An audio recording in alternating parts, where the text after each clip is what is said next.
오늘 시장에서는 어떤 이슈가 눈길을 끌었을까요? 야인스톡 오늘의 이슈 공개합니다. 오늘의 이슈입니다. 3분기 실적 발표 미리 보기입니다. 자, 본격적인 어닝 시즌이 다가오면서 실적 발표에 시장의 관심이 쏠리고 있습니다. 먼저 내일 국내 전자업체 투톱인 삼성전자와 LG전자의 3분기 잠정 실적 발표를 시작으로 본격적인 어닝 시즌이 시작되는데요. 삼성전자는 스마트폰과 가전 부문이 선전하는 가운데 미국의 화웨이 제재로 인한 반사 이익 등에 힘입어서 3분기 영업이익이 10조 원을 넘어설 것인지 주목이 되고 있습니다.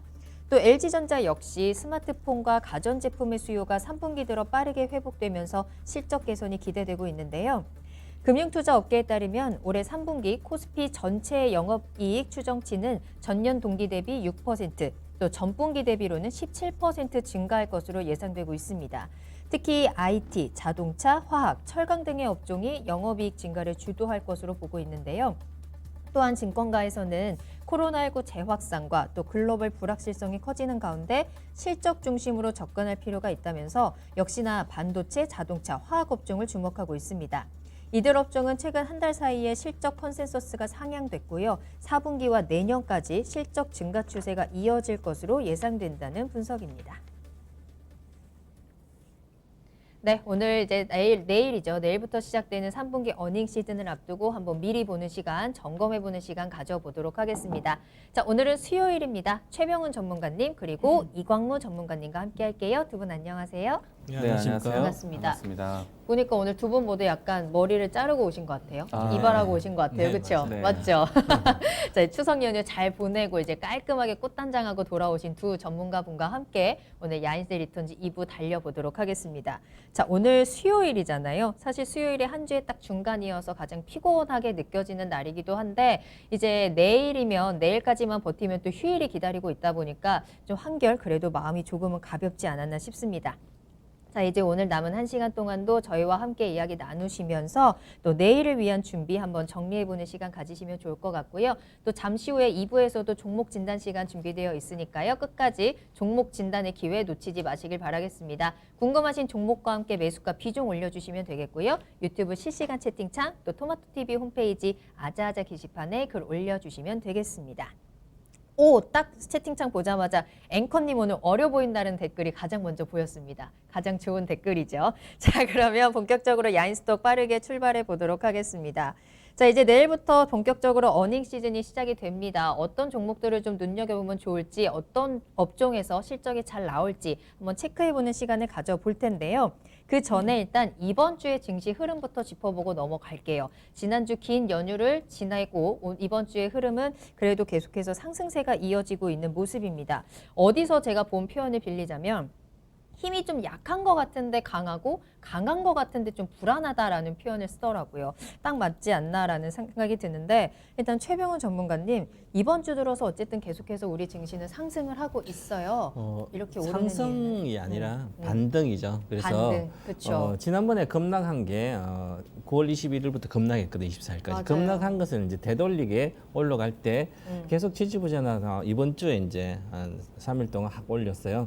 그래가지고 반등을 이제 V자 반등 아니라 이제 이틀 동안 올렸는데 3일 동안 그래서 네. 아직까지 이제 빠진 거는 고점을 8월 13일 날 고점을 돌파를 못했어요. 그러니까 박스권에 올라 반등이고 또 다시 반등을 하면 이게 지금 바로 가기가 쉽지 않아요 위로. 그래서 바로 가기 쉽지 않기 때문에 또 다시 밑으로 내려올 가능성이 있거든요. 그래서 네. 등락을 계속하는 그런 장이 이어질 걸로 보입니다. 이렇게 그래서. 지금은 올라갔을 때 따라잡았을 때는 물릴 가능성이 높기 때문에 늘 변동성을 생각해서 하시고 그래서 지금 현재는 뭐 박스권이니까 작은 박스권이니까 과연 수익이 많이 난 주식을 내가 갖고 있을지 네. 아니면 팔지 새로 팔아가서 새로 이제 싼 주식을 살지 이 생각을 이제 고민을 좀 이번에 해봐야 되지 않을까 그런 생각하고 있습니다. 알겠습니다. 그러면 어쨌든 이번에 올라오고 있는 거는 반등인 것이다. 네. 그럼 이 반등을 좀 이끌어주는 쪽은 어디?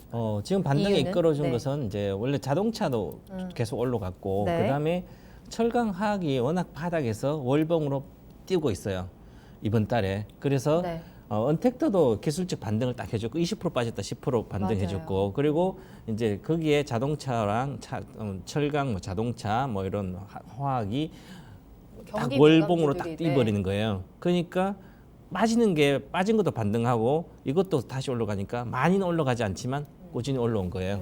그래서 이제 안정적인 모습을 그리고 있다 이렇게 보는데 그럼 여기서 추가로 갈 때는 뭔가 악재가 호재가 확실히 그쵸, 살아 모멘텀이 확실히 모멘텀이 좀 새로운 모멘텀이 있어야 있어줘야겠죠. 되거든요. 네. 그래서 그게 발생해야만 고점 뚫고 갈 수 있다 이렇게 보고 있습니다. 알겠습니다. 자, 그러면 이광무 전문가님께서는 이번 주 흐름은 어떻게 보고 계셨어요? 어제와 오늘 좀 제법 선방을 했거든요. 그런데 아주 안심 구간은 아니라고 봐요.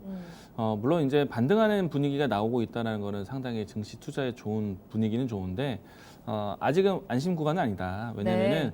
그동안에 증시가 이 코로나 사태 이후에 이 반등하게 되었던 요인 중에 가장 큰 요인이 코로나를 극복하기 위한 경기 부양 정책 효과였거든요. 그런데 이번에 이제 트럼프 대통령의 말 한마디로 해서 선거 이후에 경기 부양 정책에 대해 합의를 하자. 네. 그러면은 그 경기 부양 정책에 대한 합의가 되기 전까지의 그 모멘텀이 부재가 되는 겁니다. 그러면 이제 시장이 언제든지 다시 한번 또 리스크화 될 수 있는 부분들이 있기 때문에 완벽한 안심 구간은 아니다라는 생각인데요. 그럼에도 불구하고 시장을 다시 한번 또 올라선 거는 역시 수급이 시장을 네. 받쳤다라고 생각합니다. 우리 증시가 앞에서 표현해 주신 것처럼 반등이다라고 말씀하셨잖아요. 그동안에 하락을 했다가 반등하게 되었을 때 그 시작점이 외국인과 기관의 수급이 들어오면서 정해졌습니다. 네. 물론 이제 지수가 음봉을 띄고 또 반등하는 과정에서 외국인이 적극적으로 들어왔었고 지금은 기관이 연속적으로 매수를 가담하고 있거든요. 결국에는 지수는 수급이 들어오면은 시장에 대한 리스크도 이겨낸다는 뜻인데 이와 같이 이제 내용들이 계속 반복이 된다. 그러면은 기본적인 부분을 봐야 돼요. 수급이 들어왔다. 네. 수급은 왜 들어왔느냐? 수급이 특히나 환경이 기관이 그렇게 팔아치우다가 네. 왜 들어왔는지 궁금하다. 수급이 환경이 괜찮았잖아요. 네. 우리가 기다렸었던 그 원달러 환율에 대한 환경이 외국인들이 환차손을 노릴 수 있는 그런 환경이기 때문에 원달러 환율이 워낙 약세로 바뀌기 전까지는 지금 현재 구간은 외국인 들어오기 좋은 구간이다. 그리고 이제 이 우리 원달러 환율뿐만 아니라 신흥국의 통화 자체가 네. 강세를 좀 보여주고 있는데 달러 인덱스에 대한 안정화가 나온 거죠. 그렇기 때문에 트럼프 대통령과 바이든의 토론회뿐만 아니라 민주당과 공화당의 정치적인 이견이 있더라도 달러 인덱스에 대한 안정 그리고 원달러 환율과 같은 환율 안정 구간이라면은 수급에 대한 부분들이 괜찮다라는 얘기죠. 이 부분들을 좀 팩트로 좀 보시면 좋을 것 같고요. 네. 일단 최근에 기관의 적극적인 수급은요. 사실 그동안에 기관의 수급이 상당한 시간 동안에 부재였거든요. 맞아요. 안 들어왔어요. 너무 안 들어와도 너무 네. 안 들어왔어. 근데 물론 이제 기관이 전체적인 수급에 대한 동향이 펀드 환매 물량이었기 때문에 사실 어떻게 보면은 개인의 매도이기도 했거든요. 네. 그렇지만 이제 결국에는 또 이와 같이 이제 이 공백을 또 채울 수 있는 기관의 수급이 들어온다는 거는 증시가 지금부터 해서 저점에서 잡아가는 그런 매수세가 있다라는 것을 좀 참고하시면 좋을 것 같고요. 네. 이 때문에 수급이 들어오기 때문에 낙폭과대되었던 업종군들에 대한 순환매, 대형주들, 업종 대표주들, 시가총액 상위 종목들에 대한 움직임들이 나왔기 때문에 경기 민감주가 증시를 좀 받쳤다라고 볼 수도 있겠습니다. 그렇기 때문에 특정 이유보다는 고른 상승이었기 때문에 네. 증시에 대한 반등이 건강한 상승이었다. 어. 보시면 좋을 것 같습니다. 알겠습니다. 자, 그럼 이제 본격적으로 내일부터 시작되는 3분기 실적에 대한 이야기 좀 나눠보도록 하겠습니다. 근데 내일 이제 삼성과 LG가 첫 스타트를 끊습니다. 특히나 지금 이 삼성전자 실적에 많은 관심이 쏠리고 있는데요. 10조를 넘을 것이다. 11조까지 예상하는 리포트들도 나오고 있는데 자, 이광무 전문가님, 우리 삼성전자 실적 전망 어떤지 좀 체크를 해볼까요? 이제 바로 내일이거든요. 네. 삼성전자의 3분기 잠정 실적 발표가 이제 내일 나오게 되는데 아직 뭐 특정한 데이터가 나온 것은 아니죠. 뭐 예상 가이던스이기 때문에 네. 높게 측정하는 곳은 11조 원까지 예상을 하고 있고요. 그래도 전반적으로 10조 원은 넘어설 거다라고 예상하고 있는데 10조와 11조의 차이를 떠나서요. 10조 원이 넘는다라면은 어닝 서프라이즈의 기록에 가까운 기록이거든요. 보통 이제 삼성전자가 6, 7억대 정도의 실적을 보이다가 2018년도, 이제 19년도 올라서면서 이제 10조 원대까지 올라왔어요. 네. 그때가 가장 삼성전자의 호황기다라고 할 수 있는데 이번에 10조 원대로 회복을 한다. 코로나 사태인데도 불구하고 그렇죠. 그러니까 삼성전자가 굉장히 선전을 한 거죠.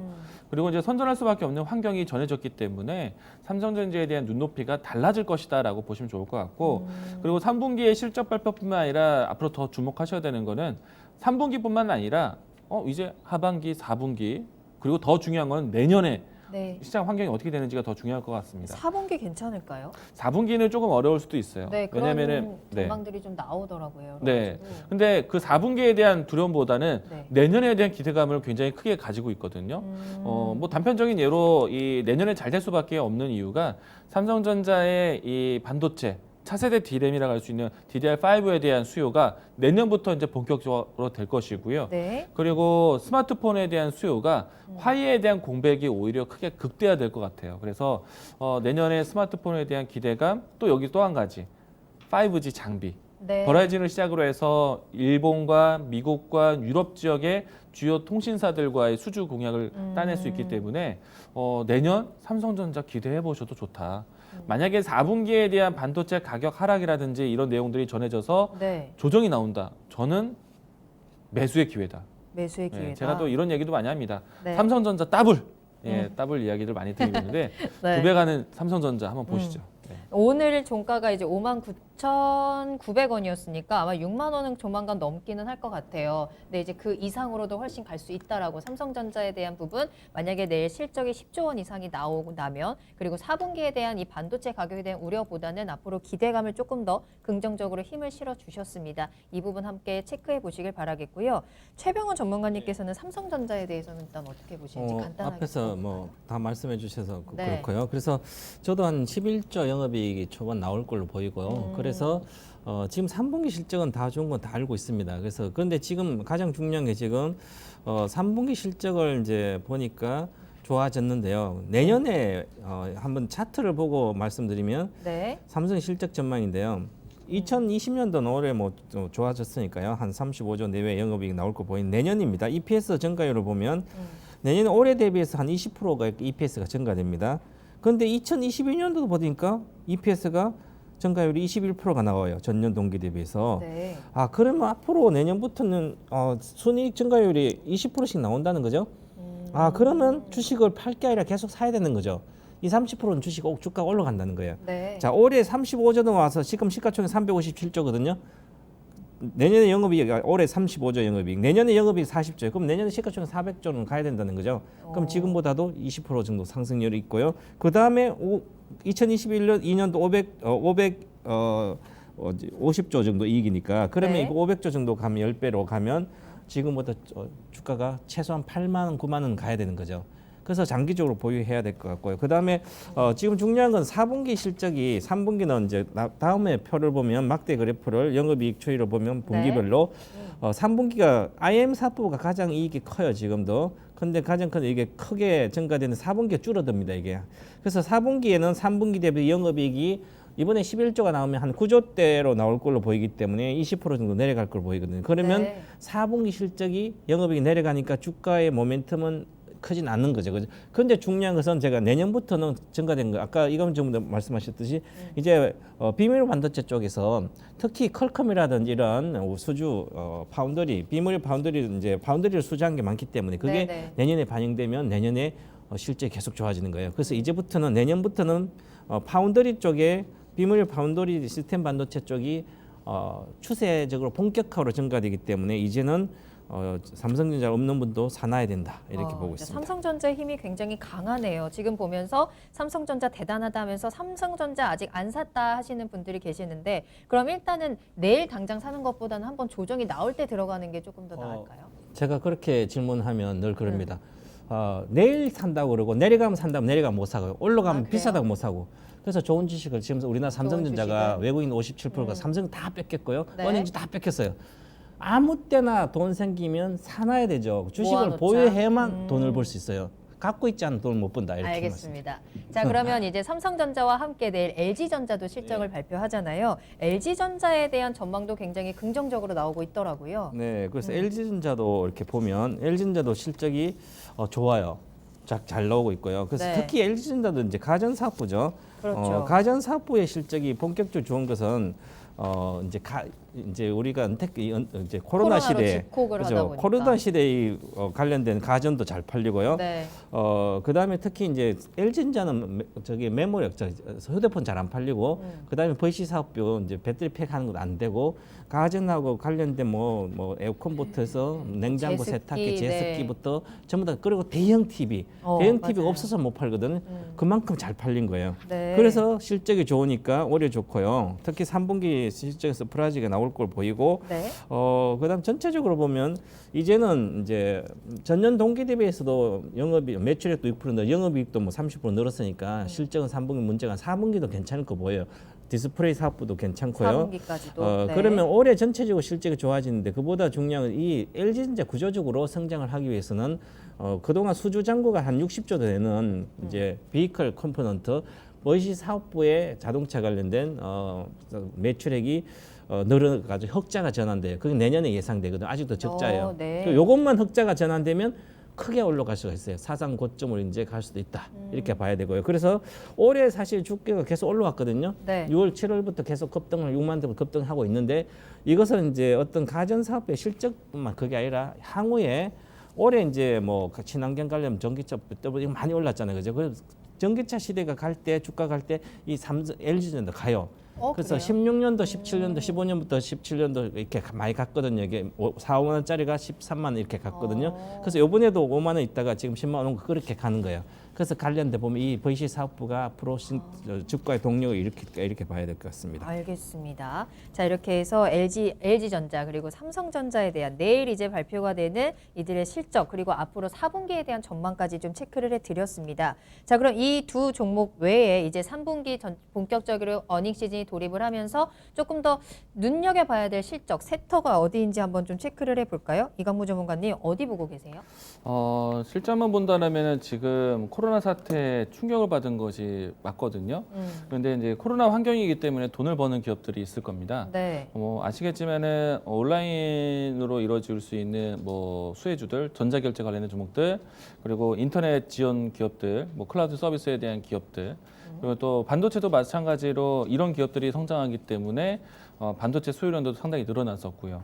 IT 종목들이 대표적인 종목이 될 것이고요. 네. 그리고 9월 달에 수출입 동향에 대한 내용들을 보시게 되면은 반도체에 대한 수출입이 굉장히 컸습니다. 그럼 당연히 반도체 관련된 종목들에 대한 실적도 좋아질 것 같고요. 네. 그리고 두 번째가 자동차 섹터도 상당히 좀 좋았었는데 그렇죠. 3분기까지의 실적은 괜찮을 것 같습니다. 그리고 또 한 가지가 크게 성장한 분야가 이 의료기기 쪽, 또 그리고 바이오 쪽에 대한 섹터인데 아무래도 진단키트라든지 바이오 원료 의약품이라든지 이런 것들이 수출에 상당히 도움이 컸다라고 보여집니다. 특히나 CGN이 또 기대를 많이 네, 받고 있더라고요. 맞아요. 네. 그래서 이제 실적에 기반해서 움직였던 종목들은 어떻게 보면 이벤트 소멸에 대한 부분들 좀 우려도 가지고 있다는 좀 참고하시면 좋을 것 같고 네. 앞으로도 마찬가지가 될 것 같습니다. 언택트 환경에서 커갈 수 있는 기업들을 좀 보셔야 된다는 거 이야기 드리겠습니다. 알겠습니다. 자, 그러면 최병훈 전문가님께서는 이번 3분기 실적 관련해서 네. 어느 쪽을 좀 주목하고 계실까요? 실적이 현재 좋은 올해 주도주들은 실적이 다 좋게 나올 걸 보입니다. 그래서 네. 언택도 좋게 나오고요. 특히 이제 전기차 관련된 배터리 종목에서는 실적에 대한 뭐 LG화학은 2분기 잘 나왔으니까 그렇죠. 그러면 이제 3분기 때는 삼성 SDI가 실적이 아주 좋아져요. 그래서 그게 아마 시장의 주도를 좀 할 걸로 보이고요. 삼성 SDI요. 나머지들은 전부 다 실적이 게임적으로 다 반영이 됐고 주가에 바이오도 마찬가지고요. 관련된 그래서 그보다는 이제는 3분기 실적뿐만 아니라 앞으로 전체적으로 좋아지면서 완전히 바닥을 통과하고 이제 바닥을 통과한 상태에서 실적이 개선되는 업종 이제 시작하거든요. 턴어라운드. 그 종목이 바로 화학 업종입니다. 화학이요? 그래서 화학 업종이 네. 2분기 실적이 저점 통과하고 이제 턴어라운드 본격적으로 시작되거든요. 3분기부터. 그러면 4분기도 좋아지고 그 중에서 이제 대표적인 종목은 이제 화학이라면 순수화학 쪽이 NCC 쪽이 롯데케미칼하고 대한유화가 있거든요. 네. 그럼 롯데케미칼하고 대한유화 보면 이 회사들이 요즘 주가가 잘 올라가. 특히 대한유화는 한 달 만에 거의 80% 올랐거든 주가가. 그다음에 롯데케미칼도 바닥에서 20%씩 올라왔습니다. 왜 이렇게 올랐어요? 그게 이제는 이제 시작하는데 뭐냐 하면 바로 이 화학이 네. 화학마에서는 성장을 못하는 거잖아요. 코로나 때문에 경기도 부진하니까. 그래서 성장을 못한 상태에서 실적이 저점 통과해도 주가가 아직도 실적이 나 불투명하니까 못 간 거예요. 그러다가 네. 이제 성장 엔진을 단 거예요. 어떤 그래서 성장이죠? 대한유화는 2차 전지 배터리에 아, 분리막을 하는 거고 매출이 잘 나오고 이제는 또 LG화학도 이제 그런 원래 있는데 계열사가 LG화학의 알루미늄 박도 있고 관련된 소재해서 네. 전기차 배터리 관련된 2차 전지 소재를 계열사가 시너지가 발생되게 나옵니다. 이게 이제 시장에서 알아주는 거죠. 그래서 주가가 LG화학도 잘 가고 있는 거예요. 아, 롯데케미칼, LG화학, 롯데케미칼이 네. 그다음에 이제 대한유화도 그렇고 그래서 LG화학을 제가 이제 매출을 그 전망을 봤더니 롯데케미칼이요. 롯데케미칼 네. 그래서 LG화학이네요. 네. 자, 그래서 보니까 롯데케미칼이요. 본격 영업이익이 2,530억 올해에서 내년에는 1조대를 가거든요. 그러면 과거에 2019년 1조대 간 내년부터 회복된다는 거예요. 그러면 주가도 회복되는 거죠. 이제 30만 원대로. 그래서 롯데케미칼이 경기가만 회복된다면 코로나가 해소된 회복된 바닥에서 무조건 더블 가요. 지금까지 그랬거든요. 네. 그래서 대한유화는 3배씩 가고 그래서 이런 주식이 안전한 거예요. 지금. 막 올라갔던 초보자도 올라갔던 주식을 사가지고 물리면 큰일 나기 때문에 바이오주도 그래서 위험한 지역 가지 말고 네. 이제 시작할 이런 주식을 가는 게 초보자한테 훨씬 낫다. 이제는 턴어라운드에 성장 엔진까지 달았다. 이렇게 정리하겠습니다. 알겠습니다. 화학 업종에 대한 부분도 한 번 더 체크를 해보시면서 이번 실적에 대한 부분 또 앞으로에 대한 부분까지 좀 한번 꼼꼼하게 좀 눈여겨보시길 바라겠습니다. 자, 그러면 마지막으로 이제 투자 대응 전략 짜봐야 될 텐데요. 최근에 여러 가지 불확실성이 워낙에 큰 상황이기 때문에 어닝 시즌을 앞두고 우리가 실적주에 조금 더 집중을 해봐야 되는 건지 아니면 계속해서 좀 성장주를 공략해 봐야 되는 건지 우리 투자 대응 전략 어떻게 짤까요? 우선은 지금은 3분기 실적 기대주 종목들 같은 경우에는 사실 언택트 환경에서 수혜된 기업들이 상당히 많거든요. 네. 그러면은 이 언택트 환경이 지속된다면은 이 3분기에 나왔던 실적주들에 대한 영업 능력도 이어질 수 있다라고 보여집니다. 그래서 이번 3분기 때 실적주로 판명되는 기업들 같은 경우에는 앞으로도 이 코로나가 사라지기 전까지는 좀 긍정적으로 보자라고 이야기 드리겠고요. 네. 일단 이 전반적으로 이 IT 섹터들의 또 기대감도 상당히 갖춰지고 있는데 이거는 이 코로나를 극복하기 위한 경기 부양 정책의 효과를 보면서 증시가 올라왔거든요. 그러면 증시가 올라온다라면은 증시에 대한 움직임들이 실적만으로 해서 데이터적으로 올라오는 것보다는 성장주에 대한 모멘텀으로 올라오는 종목들이 더 많습니다. 그렇기 때문에 모멘텀에 대한 부분들도 우리는 같이 봐야 됩니다. 뭐 대표적인 IT 섹터들인데 4차 산업 관련된 종목들을 좀 먼저 보셔야겠죠. 뭐 예를 들어서 이제 반도체, 또 클라우딩 서비스, 인터넷, 또 앞으로 이제 5G 그리고 또 2차 전지와 같은 소재 기업들 네. 함께 보시면 좋을 것 같습니다. 알겠습니다. 자, 최병훈 전문가님의 투자 대응 전략은 어떨까요? 이렇게 실적주 성장주 투자 대응을 하면 네. 이제 투자자의 성향에 따라 많이 차이가 나는데 그렇긴 하겠죠. 실적 뭐 성장주든 실적주 하든지 잘 사서 돈을 보면 될 수가 있지만 그래도 이 투자 체력이 명확히 있어야 됩니다. 그래서 이제 기준이 있어야 되는데 성장주들은 고성장 업종이나 주들은 2년 뒤나 3년 뒤에 예상 영업이익에 이제 다 반영이 됩니다. 되게 되면 그때부터 주식이 안 가요. 충분히 빠질 때까지. 그래서 이 고성장주가 지금 2년 뒤에 예상 실적이 다 반영됐어요. 과거에 이제 제가 한 70만, 80만 할 때 삼성바이오는 3년 뒤에 영업이익에 50배가 반영됐다. 막 이렇게 됐거든요. 네. 100배씩. 그러면 못 가는 거죠. 적재에 빠질 거예요. 그처럼 2년 뒤에 예상 실적이 주가에 기반영된 종목 중에서는 이 종목을 고성장주이기 때문에 수익이 많이 한 50% 나신 분은 그냥 들고 있다가 되고 만약에 물린 분들은 2년 뒤가 아니라 3년, 4년, 5년 뒤에도 실적이 좋아지는 주식은 내려갔을 때 내가 산 가격에 20% 손해 나면 그때는 손절할 생각하지 말고 본전까지 갈 걸 물어보지 말고 네. 더 사시면 돼요. 그때 사면 바닥에서 사는 거예요. 이번 기회에 10월에 그렇게 생각하시고 아니면 장기 종목으로 가든지 둘 중에 네. 선택하시고 이제 경기 민감 자산 가치주 특히 자산 가치주라면 자산은 많은 대여 기업들이 요즘 대형주 같은 거죠. 화학주나 철강주 이런 거 자산 가치주 자산 가치 아주 좋아요. 그런데 그동안 경기가 안 좋아가지고 실적이 못 나왔는데 이제 이게 실적이 나올 수가 있거든요. 그런데 네. 코로나19 어디까지 갈지 불투명하잖아요. 그죠? 그래서 이게 실적이 확실히 개선인지 모르는 거예요. 그래서 개선이 불투명한데도 바닥에서 기다리면 되는 거예요. 이것은 맞는 거. 가격 메리트가 길게 있으니까 보고 싸니까 인내심 사놓고 가지고. 어차피 개선 턴어라운드 되니까 가면 수익률이 많이 나올 수 있거든요. 그래서 네. 그렇게 하는 게 좋고 아니면 둘 중에 하나 선택을 해야 된대요. 장기 업황 고성장 주식은 그냥 갖고 있고 보유하고 그다음 급락시 추가 매수하는 게 가장 좋아요. 저는 이제 요즘 이제 방송 뭐 공개 방송 이렇게 얘기합니다. 10월 달하고 11월 아마 바이든이 된다면 오히려 많이 빠질 수 있어요. 그러면 그때를 노려서 내가 사는 주식 이 3년 뒤에도 실적이 좋아진 주식을 강력히 매수해서 내 인생의 마지막 기회다.